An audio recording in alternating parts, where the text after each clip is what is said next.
이번 강은 우리 감가상각비 조정에 대해서 살펴보도록 하겠습니다. 감가상각비. 자, 결론부터 말씀드리면 감가상각비는 임의상각제도예요. 임의상각제도입니다. 자, 임의상각제도의 의미가 뭐냐면 하면 인정해주고 안 하면 마는 거다라는 얘기죠. 하면 인정해주고 안 하면 마는 거. 예를 들어서 기계를 1,000만 원에 구입을 했습니다. 기계를 1,000만 원에 구입을 했고요. 내용연수는 5년입니다. 내용연수는 5년. 잔존가치는 없어요. 잔존가치는 없다. 우리 법인세법에서 잔존가치는 없습니다. 정액법으로 감가상각을 한다. 정액법이다. 그러면은 기계를 구입을 했을 때 차변에 기계장치 1,000만 원, 대변에 현금 금액은 1,000만 원 이렇게 분계를 했겠죠. 1월 1일이라고 가정을 하고요. 자, 1월 1일에 기계장치를 1,000만 원, 대변에 현금 1,000만 원 이렇게 분계를 했습니다. 12월 31일에 감가상각비를 1,000만 원 나누기 5년이면 200만 원이잖아요. 200만 원. 대변에는 감가상각 누계액. 금액은 200만 원. 자, 이런 분계를 했습니다. 이런 분계를 했어요. 그러면 수익에서 비용을 빼서 단기 순이익을 계산할 때, 자, 감가상각비 얼마 했다고 그랬습니까? 200만 원 했죠? 200만 원 했습니다. 그러면 순이익이 200만 원만큼 줄어들어서, 그죠? 플러스 마이너스 정확하게 했으니까 세무 조정은 없습니다. 세무 조정은 없어요. 그러면 각사업년도 소득 금액이 200만 원만큼 줄어들겠죠? 각사업년도 소득 금액이 200만 원만큼 줄어들어요. 근데 만약에 감가상각을 안 했어요. 12월 31일에 감가상각을 하지 않았습니다. 만약에 수익을 500이라고 가정을 한번 해볼게요. 수익을 500만 원으로 제가 가정을 한번 해보면 순이익이 얼마로 계산이 될까요? 여러분들 순이익이 300만 원으로 계산이 될 거예요. 순이익이 300만 원. 그러면 순이익은 300만 원. 세무 조정이 없으니까 각사업년도 소득금액도 300만 원으로 계산이 되겠죠. 각사업년도 소득금액도 300만 원으로 계산이 됩니다. 자, 12월 31일에 감가상각을 하지 않았어요. 수익에서 비용을 빼서 단기 순이익을 계산을 할 때 수익을 얼마로 가정을 했습니까? 500만 원으로 가정을 했는데 비용이 없어요. 감가상각을 하지 않았으니까 비용이 없습니다. 그러면은 순이익도 그대로 그냥 얼마로 계산이 됩니까? 500만 원이 계산이 돼요. 그러면 너 왜 감가상각을 안 했니? 마이너스 송금산입 해줄게. 얼마만큼을? 200만 원만큼을 이런 거 안 해준다는 얘기예요. 안 하면 그만이란 얘기입니다. 세무 조정 없어요. 그러면은 각사업년도 소득금액 그대로 얼마로 계산이 됩니까? 500만 원 이렇게 계산이 되겠죠. 각사업년도 소득금액은 그대로 500만 원이 계산이 돼서 여러분들 300만 원에 대해서 세금 내는 게 좋아요? 500만 원에 대해서 세금 내는 게 좋아요? 300만 원에 대해서 세금 내는 게 훨씬 더 유리한 거죠. 그렇죠? 때문에 임의상각제도라는 말은 뭐냐면 유형자산 또는 무형자산을 취득을 했을 때 이렇게 감가상각을 하면 비용 인정해 주고요. 안 하면 많은 겁니다. 이런 것들을 우리가 임의상각제도라는 표현을 쓰는 거예요. 임의상각제도. 자, 지우서 이제 조금 더 자세하게 설명을 한번 해보도록 하겠습니다. 너무 많이 했을 때는 문제가 되는 거예요. 너무 많이 했을 때는 문제가 되는데 안 했을 때는 뭐 세무조정 없습니다. 자, 요거 지우고서 설명을 좀 해드리도록 하겠습니다. 기계장치를 얼마에 사왔다고 그랬습니까? 1,000만 원에 사왔어요. 기계장치를 1,000만 원에 사와서 나누기 5년이면 1년에 200만 원씩 감가상각을 해줘야 돼요. 1년에 200만 원씩 감가상각을 해줘야 되는데 잘 보시기 바랍니다. 기업회계가 있어요. 세법상 한도액이 있습니다. 세무조정을 보여줄게요. 1차 연도 때 기업이 200만 원을 했어요. 그러면 얘도 200만 원 나오겠죠. 그러면 세무조정 없습니다. 자, 이렇게 해서 2차 연도 때도 200만 원을 똑같이 감가상각비를 했어요. 그러면 세법상 한도는 200만 원, 세무 조정 없다는 얘기입니다. 이런 식으로 해서 5차 년도까지 200만 원을 모두 하면 얘네도 200만 원 이렇게 해서 세무 조정은 없는 거예요. 이게 가장 그죠? 일반적인 거겠죠? 일반적인 겁니다. 자, 그런데 1차 년도 때 얘가 감가상각을 하지 않았습니다. 감가상각을 하지 않았어요. 그럼 세법상 한도액도 안 생겨요. 세무조정도 없습니다. 부족하게 했을 때 세무조정이 없다라는 얘기죠. 얘가 2차 년도 때 50만 원밖에 안 했어요. 50만 원밖에 안 했습니다. 그래서 세법상 한도가 200만 원 이렇게 생겨요. 세법상 한도가 200만 원 생겨요. 얘가 안 하면 얘도 전혀 안 생기는 거예요. 얘가 안 하면 얘도 전혀 안 생깁니다. 근데 얘가 했죠. 얘가 200만 원 한도는. 그러면 부족하게 한 게 얼마 부족하게 했습니까? 150만 원 부족하게 했죠. 150만 원 부족하게 한 거 송금 산입 안 해준다고요. 얘도 송금 산입을 안 해준 거예요. 얘도 송금 산입은 안 해줍니다. 부족하게 했을 때는 송금 산입이 안 된다라고 생각을 해주시면 돼요. 3차 년도 때 얘가 400만 원을 했어요. 400만 원. 한도가 얼마죠? 200만 원인데. 한도가 200만 원인데 쟤네가 400만 원 했으면 한도 초과가 됐죠. 한도 초과됐을 때만 송금불산입, 뭐를 송금불산입할 거냐면 감가상각비 한도 초과. 얼마 한도 초과됐습니까? 200만 원이고요. 소득처분은 유보 또는 실무에서는 뭐라고 한다고 그랬습니까? 유보 발생이라는 말을 쓴다고 그랬죠. 실무에서는 유보 발생이라는 말을 쓴다고 그랬어요. 이런 세무 조정을 해준다라고 생각을 해주시면 되겠습니다. 자, 그래서 만약에 똑같이 했을 때 세무 조정 없다. 똑같이 했을 때 세무 조정 없고요. 안 하거나 부족하게 했을 때도 세무 조정이 없습니다. 그러면 자, 이거 한번 보실래요, 여러분들? 자, 기업회계가 있고요. 기업회계가 있고 여기 법인세법이 있습니다. 법인세법이 있고 여기 세무조정이 있어요. 세무조정. 세무조정이 있습니다. 1차 연도 때 기업이 1차 연도 때 안 했습니다. 세법상 한도도 없어요. 세무조정도 없어요. 2차 연도 때 얘도 안 했어요. 네, 세무조정 없습니다.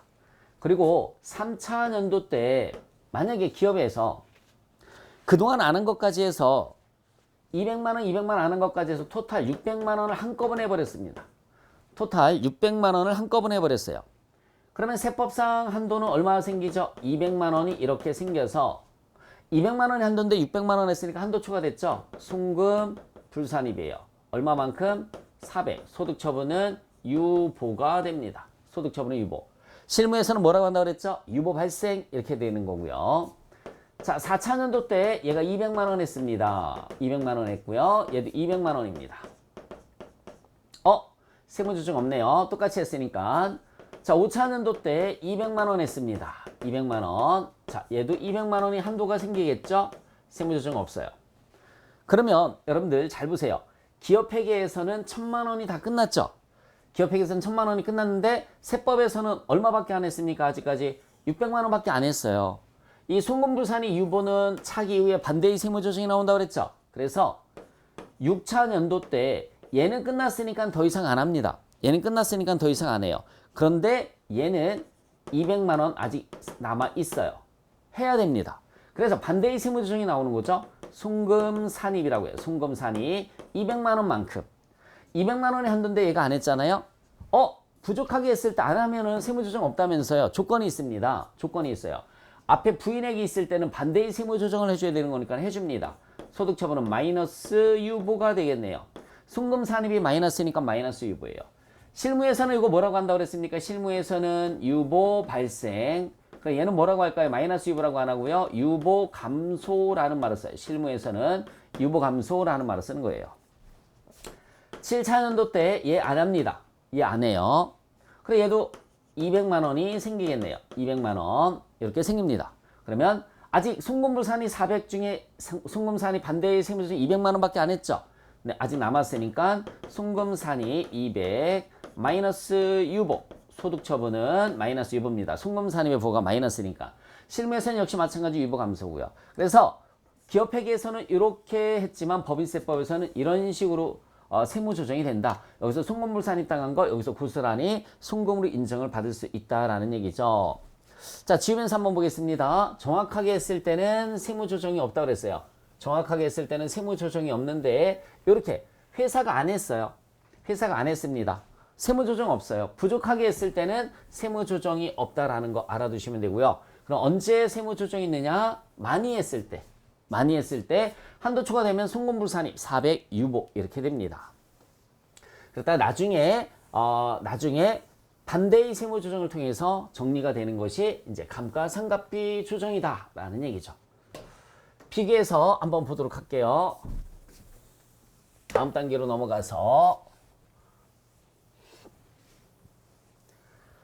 법인세를 감면받지 않는 기업이 우리 회사를 처음 설립을 했을 때는 이익이 별로 안 나오니까 감가상각을 안 합니다. 잘. 물론 실무에서는 다 해요. 근데 이론상 자 보세요. 우리는 법인세를 감면받지 않는 기업이에요. 여기 세법상 한도가 있어요. 세무 조정이 있습니다. 1차 연도 때 감가상각을 해야 되는데 세금 낼 게 없어. 세금 낼 게 없어서 적자가 나서 세금 낼 게 없어. 감가상각을 안 했어요. 한도도 안 생긴다고 그랬죠? 세무 조정이 안 생깁니다. 자, 2차 연도 때도 나 감가상각 안 했어. 그러면 세무 조정 안 생깁니다. 감가상각을 안 했으니까. 3차 연도 때부터 하려고 해요. 이제 3차 연도 때부터 하려고 합니다. 근데 그동안 안 했던 걸 다 하는 게 아니라 그냥 200만 원만 했어요. 200만 원만. 그래 얘도 200만 원 이렇게. 임의상각제도이기 때문에 이게 가능한 거예요. 임의상각제도이기 때문에 세무조정 없어요. 4차 연도 때 200만 원 네 이렇게 했어요. 그럼 얘도 200만 원 생기겠죠? 세무조정 없어요. 5차 연도 때도 역시 마찬가지 200만 원 했어요. 200만 원 세무조정 없어요. 6차 연도 때도 200만 원을 했습니다. 200만 원. 그럼 한도도 200만 원 생기겠죠? 세무조정 없어요. 7차 연도 때도 200만 원. 네. 200만 원. 세무조정 없어요. 우리 기업회계에서는 1차 연도부터 사용했으면 1차 연도부터 감가상각을 해라라는 얘기죠. 근데 법인세법에서는 임의상각제도니까는 네가 하든 말든 신경을 안 쓰겠다라는 얘기예요. 많이 했을 때만 문제가 되는 거지 적게 했을 때는 문제가 될 게 있다 없다? 없다라는 얘기입니다. 적게 했을 때는 문제가 될 게 없다. 자, 다시 한번 말씀드릴게요. 법인세법에서 600을 다 해도 되고요. 600을 다 해도 되고 아니면 그냥 200, 200, 200, 200, 200 이렇게 해도 상관이 없다라는 얘기입니다. 이렇게 해도 상관이 없어요. 자, 다시 한번 얘기해 줄게요. 기업회계 기준에서는 사용 시점부터 5년 동안 해라 라고 하지만 법인세법에서는 네 맘대로 해라. 임의상각제도니까 상관이 없다라는 얘기입니다. 그런데 자, 만약에 법인세를 감면받는 기업이 감면을 받는 기업이에요. 기업이 있고 여기 세법상 한도가 있고요. 세무조정이 있습니다. 세무조정이 있어요. 1차 연도 때 감가상각을 안 했어요.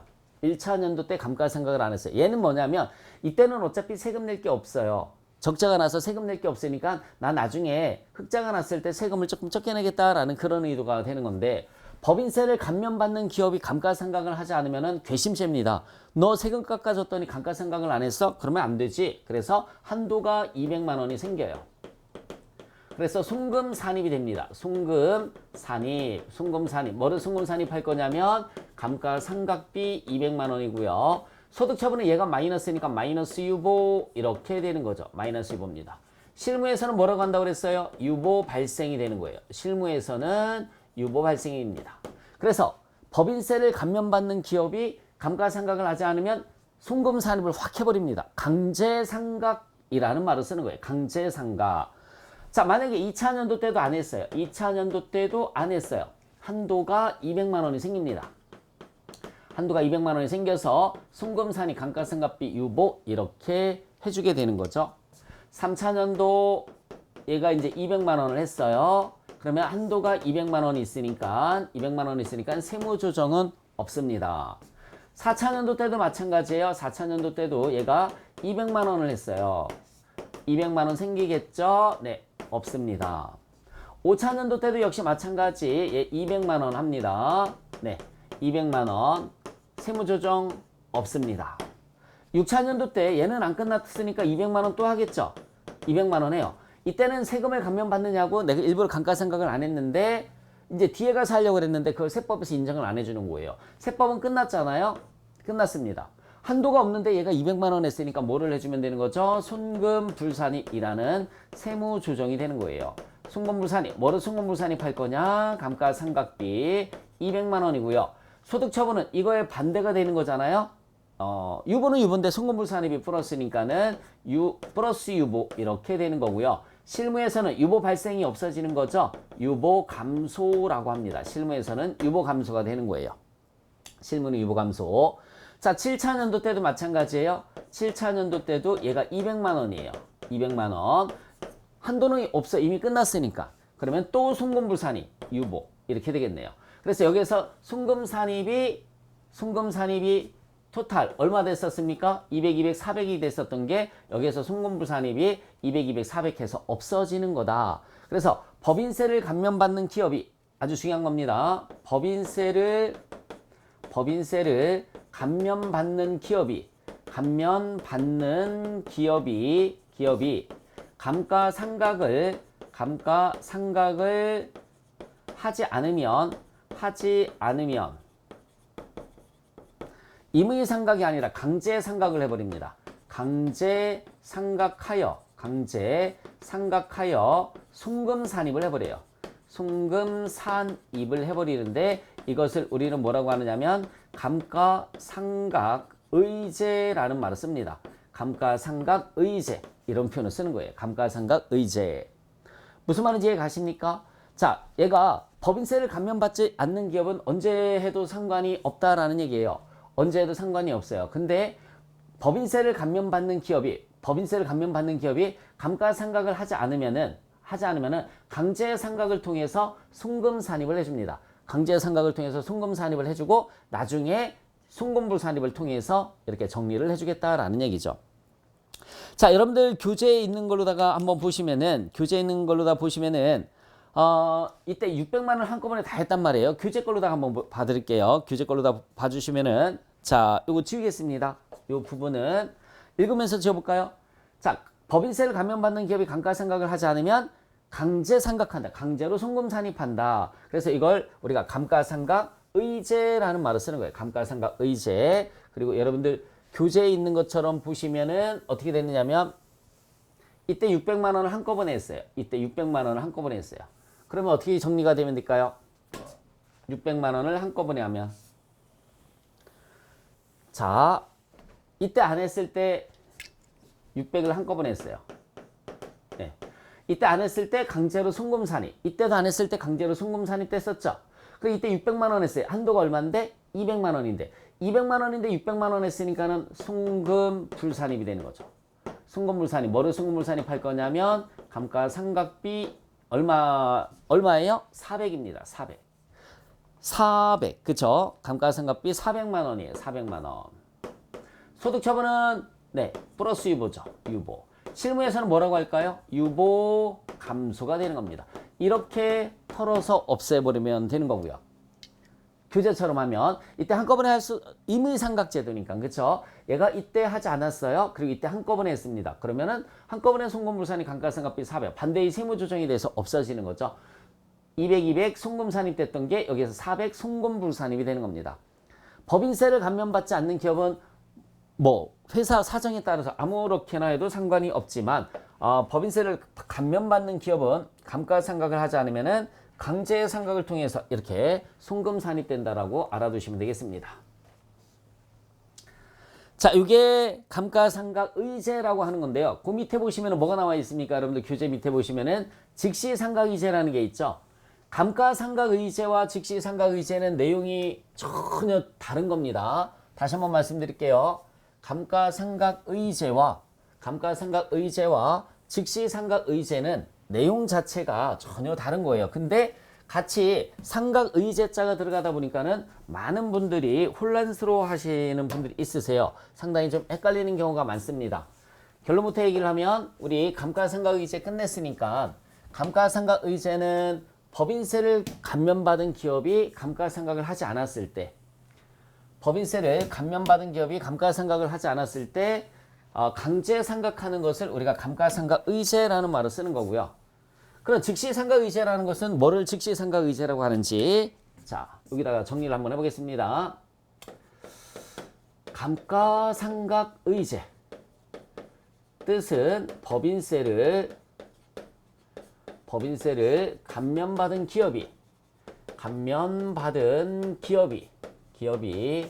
감가상각을 하지 않았을 때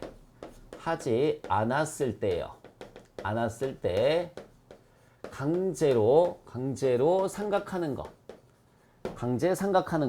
즉 송금 산입하는 것, 강제로 상각하는 것, 송금 산입하는 것, 이것을 감가상각의제라고 하고요. 자, 즉시상각의제는 뜻을 먼저 정리를 해드리면 자본적 지출액을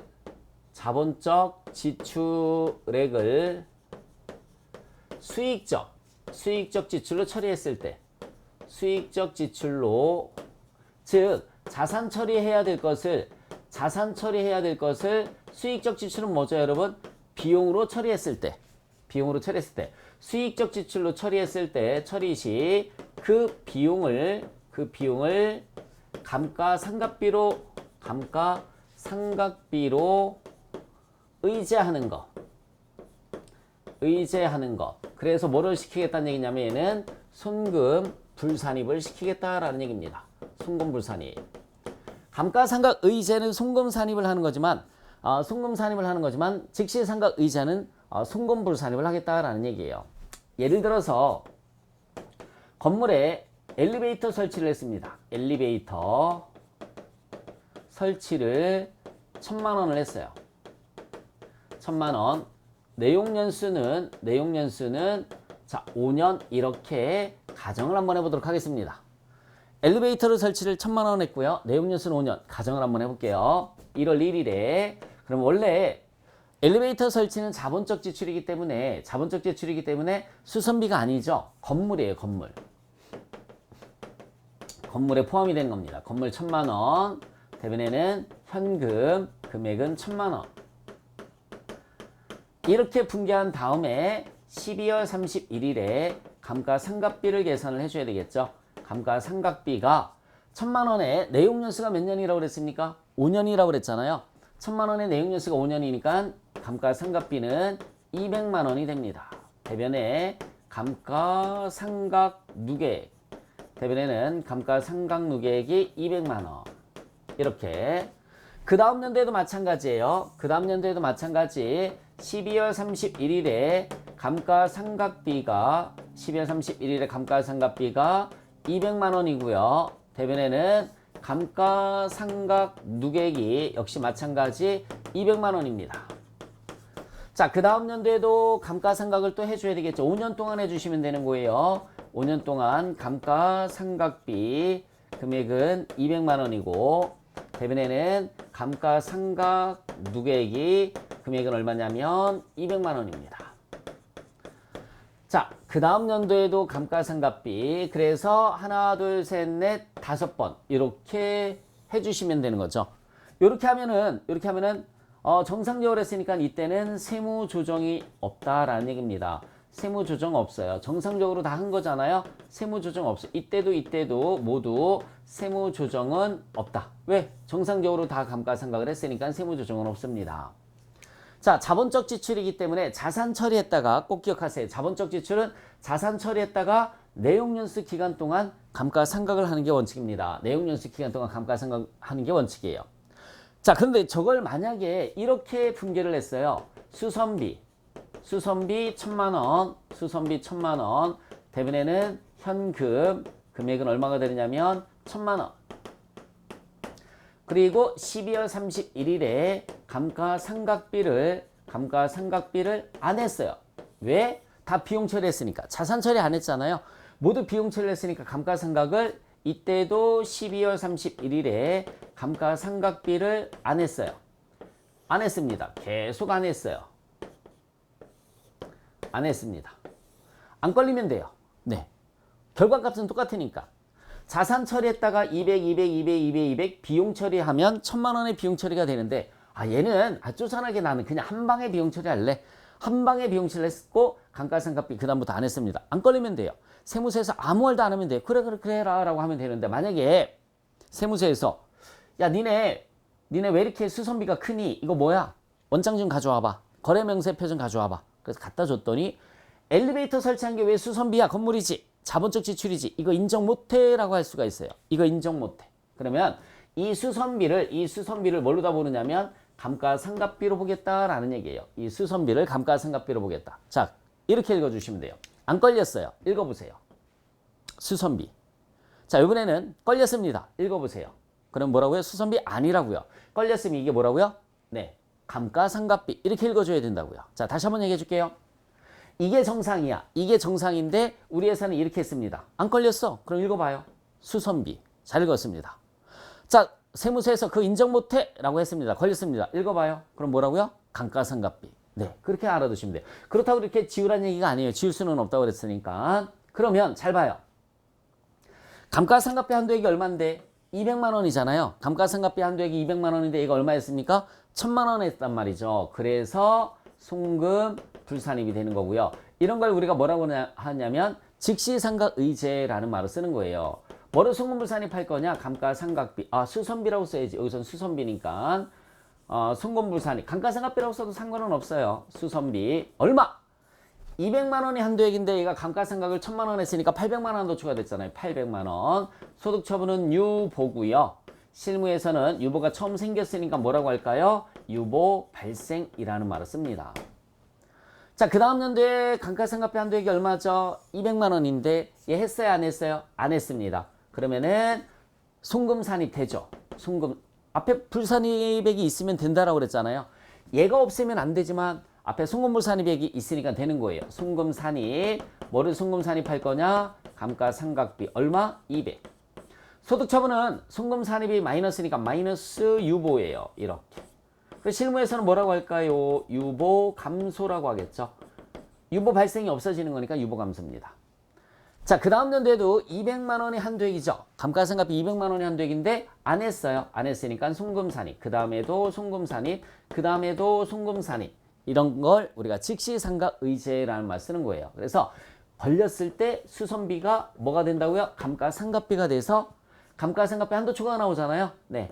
송금불산입, 수선비 또는 감가상각비 한도 초과 800 이렇게 세무조정하는 걸 우리가 뭐라고 하느냐면 즉시상각의제라는 말을 쓰는 겁니다. 즉시상각의제. 그래서 감가상각의제와 즉시상각의제는 똑같이 상각의제라는 글자가 들어가다 보니까 이게 이거 갖고 저게 저거 갖고 똑같습니다. 그런데 내용 자체는 엄청나게 틀린 거죠. 내용 자체는 확 틀리니까 여러분들 반드시 구분을 좀 잘 해주셨으면 좋겠어요.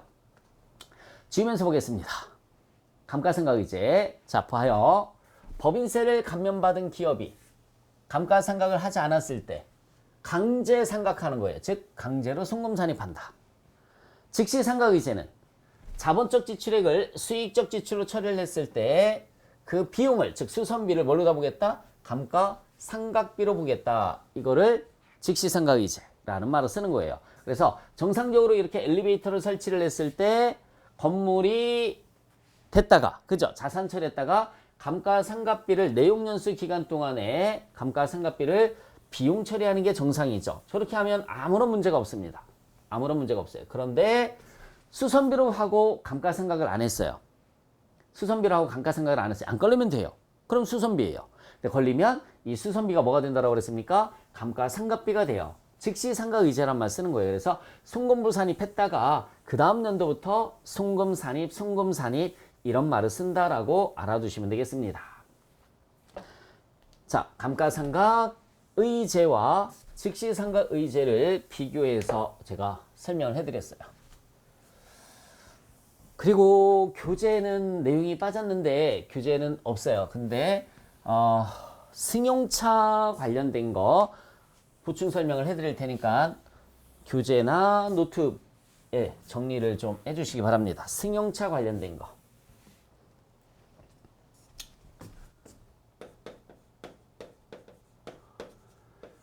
자, 여러분, 많은 법인들이 승용차를 보유하고 있죠. 근데 그 승용차를 개인적으로 타고 다니는 경우가 상당히 많아서 승용차를 좀 규제를 해야 되겠다라고 했습니다. 그래서 승용차는 결론적으로 말씀드리면 강제상각이에요. 강제상각. 한도액은 800만 원입니다. 800만 원. 정해놓은 것들이 있어요. 한도액은 800만 원이고요. 내용연수는 5년 동안만 해라. 내용연수는 5년. 그리고 무조건 정액법이에요. 무조건입니다. 무조건 정액법을 써라. 무조건 정액법을 써라. 기본적인 게. 그리고 또 업무용 차량 임직원용이라고 그래요. 임직원용 보험에 가입을 해라. 임직원용 보험에 가입을 해라. 그리고 차량 운행일지를 써라. 차량 운행일지를 써라. 네, 이런 것들을 규제를 해놨습니다. 강제상각에 너 감가상각 안 하면 무조건 내가 감가상각을 해버릴 거야. 한도는 감가상각비 한도액은 무조건 800만 원이고요. 내용연수는 5년. 그리고 무조건 정액법으로 감가상각을 해라. 그리고 업무용 차량 임직원용 보험에 가입을 해라. 차량 운행일지를 써라. 이런 규정들이 있습니다. 개인적으로 쓰는 걸 많이 또 고가의 승용차를 구입하는 걸 좀 이렇게 좀 막아보자라는 그런 의도에서 이런 제도를 만들어 놨어요. 예를 들어서 1억짜리 승용차를 구입을 했습니다. 1억짜리 승용차를 구입을 했어요. 감가상각비를 잘 보시기 바랍니다. 감가상각비를 1억 나누기 5년이면 2천만 원 했네요. 2천만 원 했습니다. 감가상각비를 2천만 원 했고요. 그 다음에 유류비, 자동차세 등 연간 유지 비용이 만약에 1천만 원이에요. 1천만 원. 자, 운행일지를 봤더니 총 10,000km를 썼어요.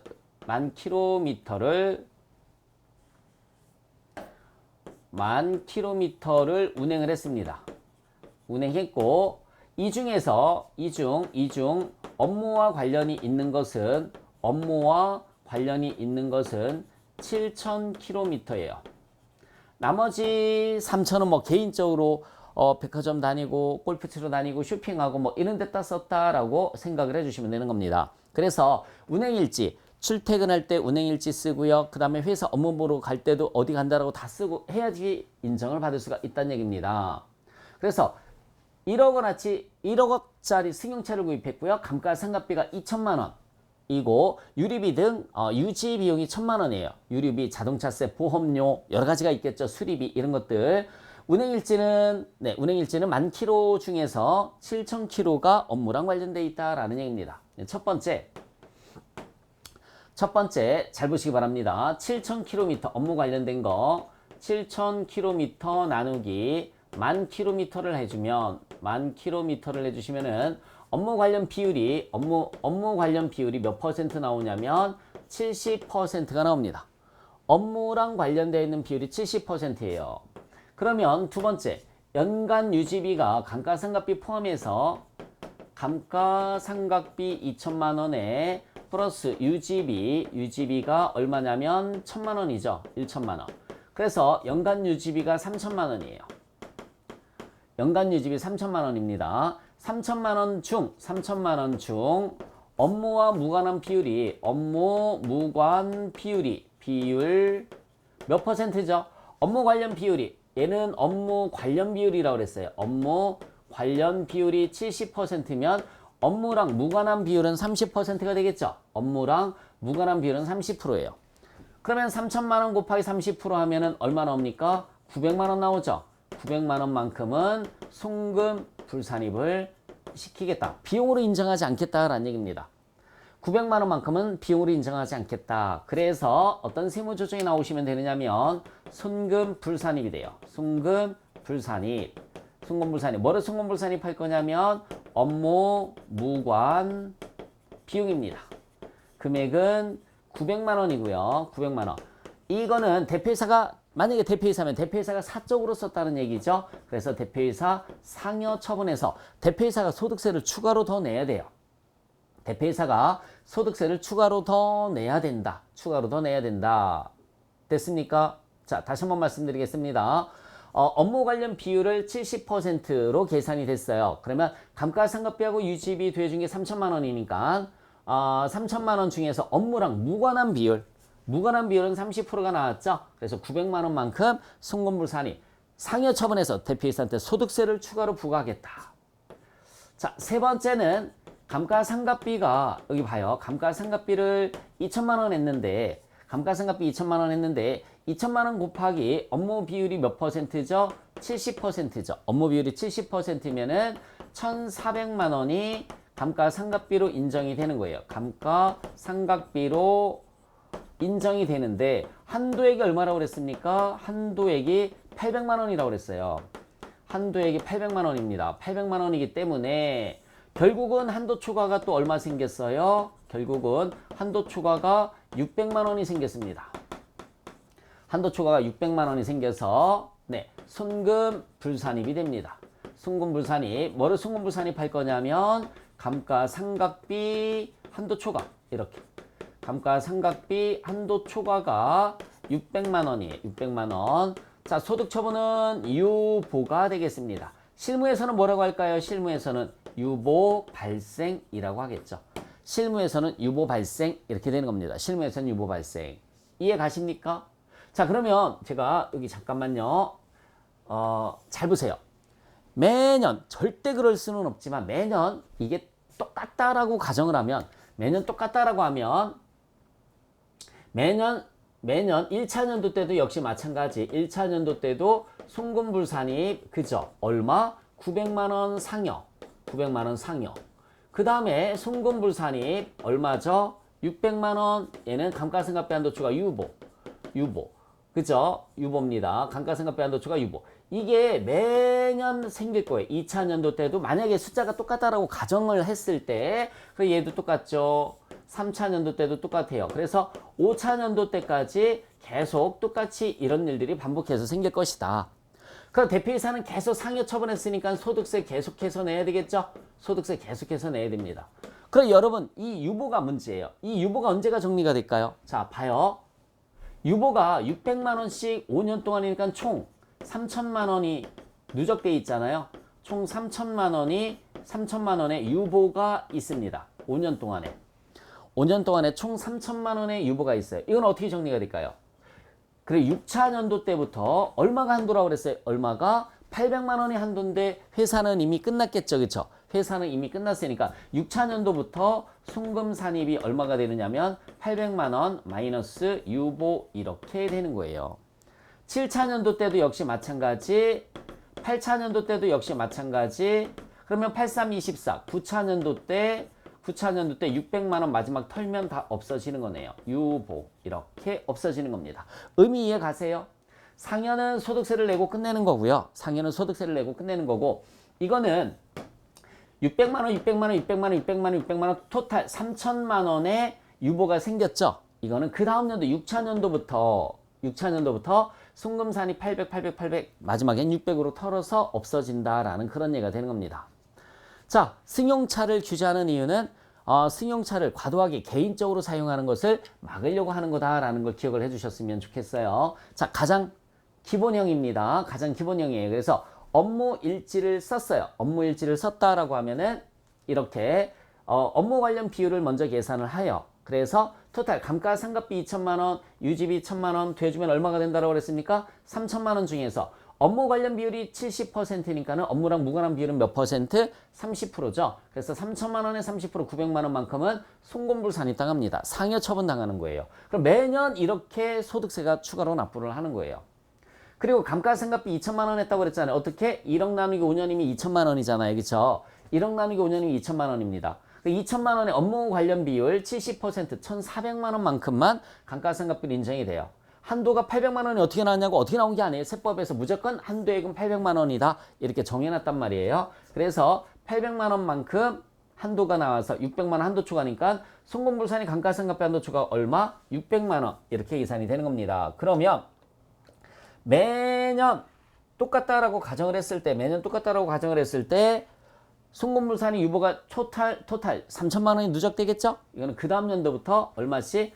800만 원씩 송금으로 인정을 받을 수가 있습니다. 800만 원씩 송금으로 인정을 받을 수 있어요. 자, 그런데 이번에는 만약에 운행일지를 안 썼어요. 운행일지를 안 썼습니다. 운행일지를 안 썼어요. 그럼 어떻게 될까요? 운행일지를 안 쓰고 만약에 감가상각비도 안 했어요. 감가상각비도 1,000만 원만 했어요. 1,000만 원만. 일부러 1,000만 원만 했습니다. 감가상각비도 1,000만 원만 했어요. 그러면 어떻게 되는지 한번 보여드리도록 하겠습니다.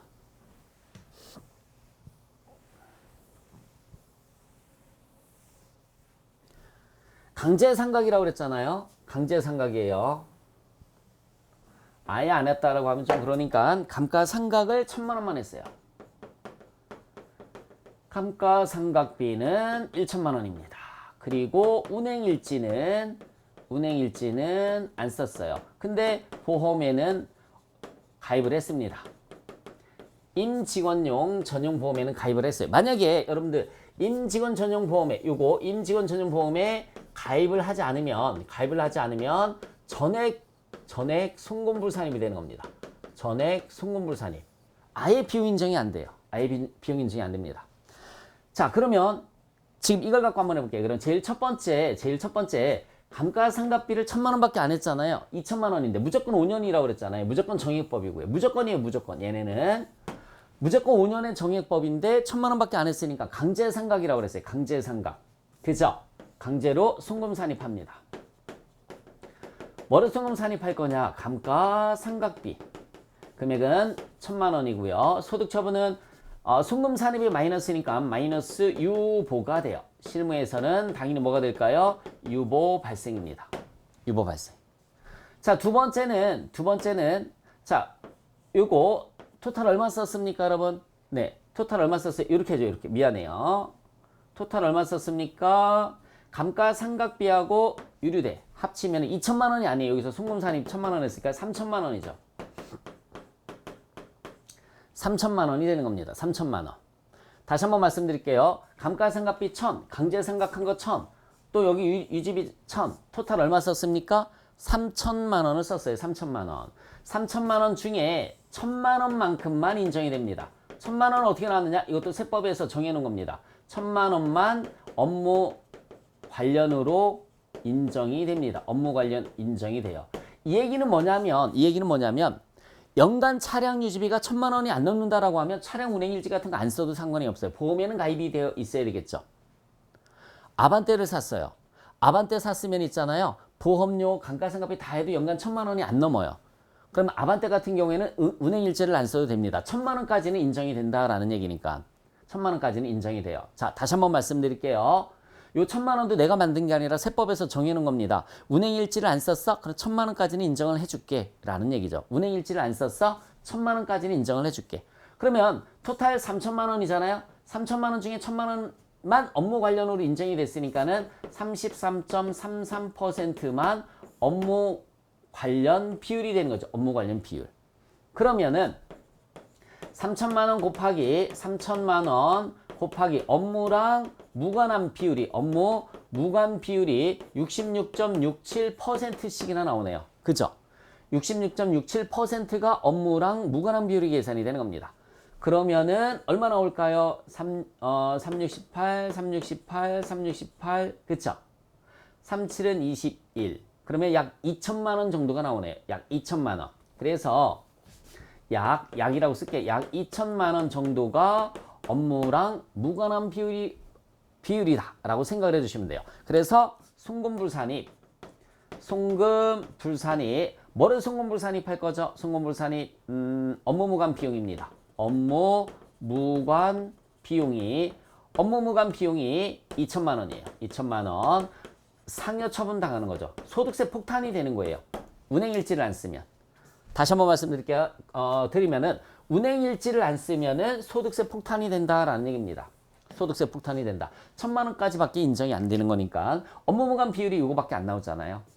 자, 네 번째 감가상각비를 얼마 했습니까? 여러분들 감가상각비를 얼마 했어요? 감가상각비를 얘가 1,000만 원을 했잖아요. 1,000만 원. 1,000만 원에 업무 관련된 비율이 33.33%니까는 333만 3천 원입니다.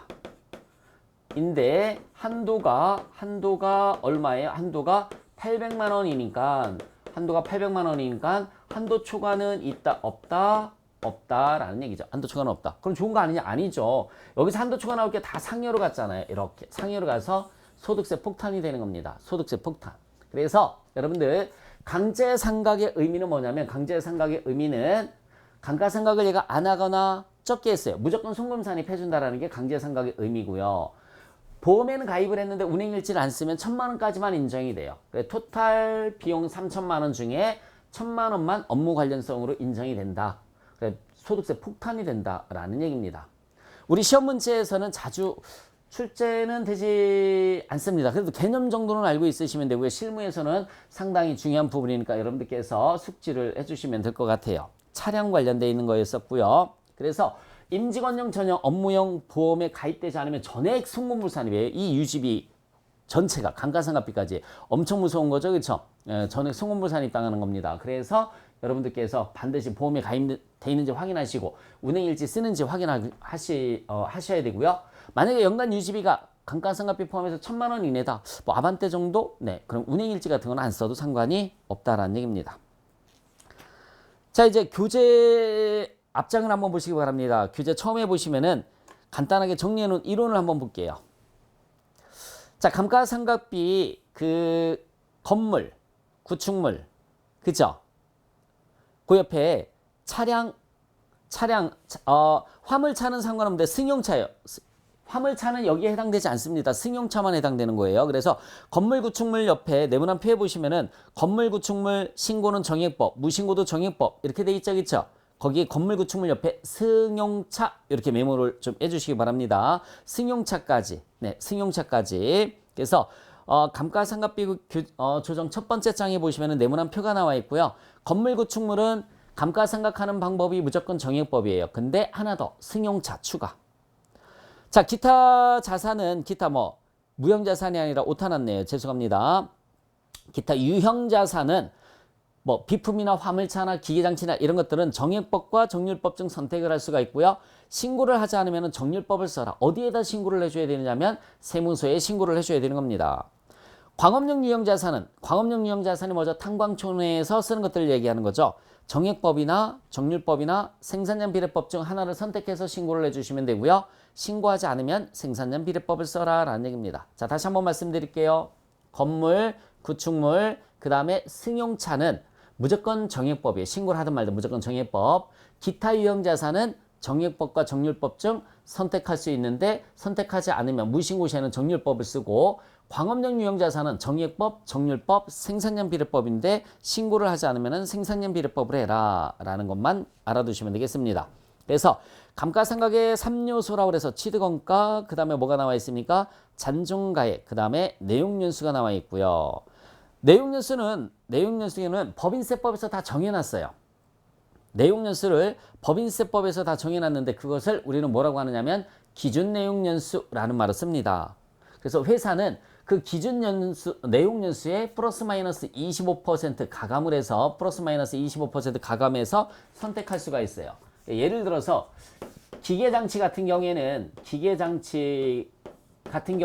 법인세법에서 8년으로 정해놨어요. 8년으로 내용연수를. 기계장치의 내용연수는 8년으로 이렇게 딱 정해놨습니다. 이걸 우리가 뭐라고 하느냐면 기준 내용연수라는 말을 써요. 기준 내용연수. 그러면 회사는 8년에 플러스 마이너스 25%를 곱해주시면 돼요. 플러스 마이너스 25%를 곱해주시면 됩니다. 그러면은 8 곱하기 25를 해주면 2년이 나오죠.